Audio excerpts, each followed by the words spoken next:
Hello, my name is Rochelle DeMayo, and I'm going to present a workshop on implementing learning styles in the classroom. So in this short workshop, we're going to learn what the students say about workshop, the why, what are learning styles, how to implement these in the classroom, and when to implement these in the classroom. You will find different slides where you might want to pause, and if you are with a colleague, discuss different points or take your own notes and analyze some of your teaching methods. So first of all, what are students saying about learning styles? In a survey I had my students complete last semester, I asked students to do just that. Tell me what they learned about learning styles, the way it was presented in my teaching, and what they learned for themselves in learning and retaining information. So the first thing that they told me was that it helps them teach themselves. Another thing that they said was that they get the most out of our class. And I know as an instructor it can be very frustrating when we put so much work into preparing a class and feeling like students only getting this much when we have this much to present, right? So by using learning styles, students really feel like they're making the most out of our class, they're getting the most out of it. Another thing that they told me is that they retain best. I encourage students to spend 10 minutes at night before going to bed reviewing the information so that subconsciously they are reflecting upon it and their brain is still working while they're sleeping to process the information that was learned and retain it in the long run instead of just cramming for a test an hour before the quiz, right? So by using learning styles and knowing how to implement these, they really retain the information best. So what are learning styles? There are 4 types of learners, and this is a short little quiz that can help students know what type of learners they are. The first type of learner are auditory learners. They really can remember songs easily, they can remember words easily, names easily, they can maybe play a melody after they've heard it once. And so they really enjoy what they can hear and they enjoy lectures. My second type of learner is a visual learner. I notice them because when they walk in the classroom, they immediately will look at the board, at the projector, and try to just see what's on there, and they visualize the information. They also take copious notes. The third type of learner are my hands-on, and I call these my kinesthetic learners. So they really like to do the activity to learn it or practice to learn it. And finally, my fourth type of learner is what I call tactile or combination learner. They don't feel like they fit in any of the first 3 boxes, and they might feel like they're 50-50 or that they are just different. And they often like doing several things at once and really need more to be stimulated by their senses in order to learn and retain information. So as you can see in the slide, there are different blanks that you might want to add what works for you in your subject and the subject that you teach. But here are some examples. In lectures that are really great for auditory learners, make them more visual, make them more practical. Use the textbooks in various ways. Teaching foreign languages, usually I teach French. I use it for repetition. Students can look at the textbook and repeat it while I'm saying it. Try to vary some of the activities. A fun activity that I've done is have a treasure hunt where students have to go from hint to hint, which is written in the target language, to find the treasure. And in their group, they all work as a team aiming to review the information of a particular unit or chapter. I divide my group work in 2 ways, either by learning style, and in a very large class, sometimes you might have 4 auditory groups or 3 kinesthetic groups, and that's okay. If the group's over 4 or 5, it gets a little chaotic, so it's okay if there's several learners that are of the same learning type in one group. And I will give them different activities, but still aiming towards the same educational goal, still aiming to learn the same thing, but they're learning it in a different way that works best for their learning style. Other times, I will have a variety of learners in one group. So in a PowerPoint presentation, for instance, where they have to present in the class, they will each work doing something different towards the presentation based on the type of learner that they are, and then present it together as your group differently based on the type of learner they are. So this is really effective for them, and then they get to kind of pick who does what, knowing what type of learner they are, knowing what is beneficial for them. In the learning style questionnaire I had my students fill out last semester, I tried to find out what works in our teaching and the activities that we have them do, study tools, but also our pitfalls, and this is what kind of came up.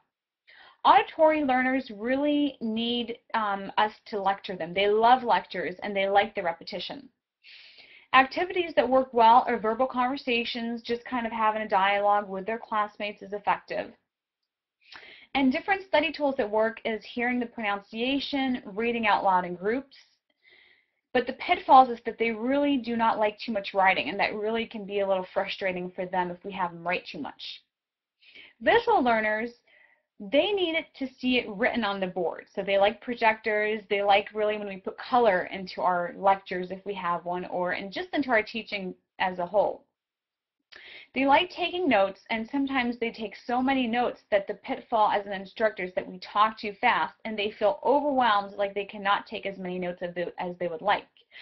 So what we can do is encourage them to abbreviate their notes and make different diagrams that might illustrate what we are saying. And those diagrams and pictures and drawings are also a great study tool as well. Kinesthetic learners need to be engaged individually, so providing handouts, talking one-on-one with that student is effective. Practicing in groups, making it real life is some of the activities in the classroom that work best. As a study tool, acting it out or using flashcards is also an effective way for them to study.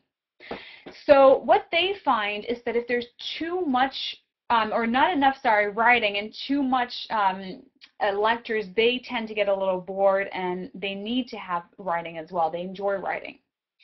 And so the writing kind of ties it up together from the lecture, practice activities, and then writing to help tie up the activity. Tactile or combination learners learn best from repeating and reviewing the information while they take notes. And out of all the different types of learners, they're the ones who told me that the short 5-minute videos that I would show in class was the most effective to tie the lesson together and really teach them. So as a study tool, watching videos is great for them, as well as acronyms, physical movement. As an activity, questions and working with a partner, even of a different learning style, is very effective. The pitfall is that they tend to get bored because they like to often do things simultaneously. So finding creative activities to keep them entertained while learning. That's very important, I believe. So when you're writing out your lesson plan or reviewing what you're going to teach or reviewing the curriculum for the semester, here's a short checklist that you can look at. Does your lesson have enough visual aids? So maybe it's bringing physical objects in the classroom, not just the projector or the board, but bringing objects that would be an effective method. Can students easily understand what you're saying, and maybe you can repeat it, that you have enough time to do that? Are you going at a pace where students can take notes, even in abbreviation? Are the activities in the classroom interesting? You know, it's very important to make the activities interesting for them to really want to come to class. And then does the lesson now allow enough time to re-explain and practice? And I also like to use at the beginning of the lesson to review what was learned previously. So as an activity, you can give examples of each depending on the subject that you teach. Now here's what I call the discussion board. If you're familiar with Blackboard, you know what I'm talking about. But this is some of the questions that you can discuss with a partner or work by yourself. What are you doing in the classroom to implement learning styles? What are other things that you're doing? We know that there are other things, such as we talk about colors and animals and VARC and so forth, that are other ways to really help students learn. What are you doing and why is it effective? Describe one of your best lessons. So if you think of what pumps you up after you've taught a lesson, you think, gosh, I did a great job. Why? Was it that you were well prepared? You planned your curriculum right and delivered in a way accordingly? Did you use great tools? Good activities? Did you get positive student feedback? What made it a best lesson or one of your best lessons and why?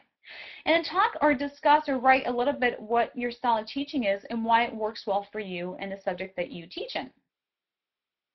So do a little self-check. What are you doing to make sure that students are learning, but especially retaining the information?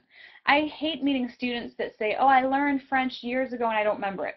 There's a reason. Of course, the student, is definitely one of the factors, but what is the instructor doing to make sure that the student is retaining the information?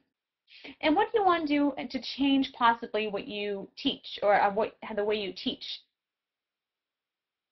This is a little handout you might want to look at. Is first find out what your individual learning style is. You can go on, the about.com website to find out your learning style, or have your students go on that website to find out what theirs are. What are ways that you can find out what your students' learning styles are? And I mentioned a little bit about little things you can do to quickly notice what type of learner they are. Before I re-explain something to a student one-on-one, I will first of all ask them what type of learner they are, because if I'm telling an auditory learner something and I'm writing down something that they just need to hear, or if I'm explaining something verbally to a student and all they need is seeing it written down, then I'm somewhat wasting my time. So if I know what type of learner they are ahead of time, it helps me best help them. And then how can you implement learning styles in your classroom based on how you teach? So what are things that you can do based on the subject matter that will help students really, learn and retain the information? And think of maybe activities or teaching methods that you might change in your classroom. So that is it. I hope you enjoyed this presentation. Thank you for watching.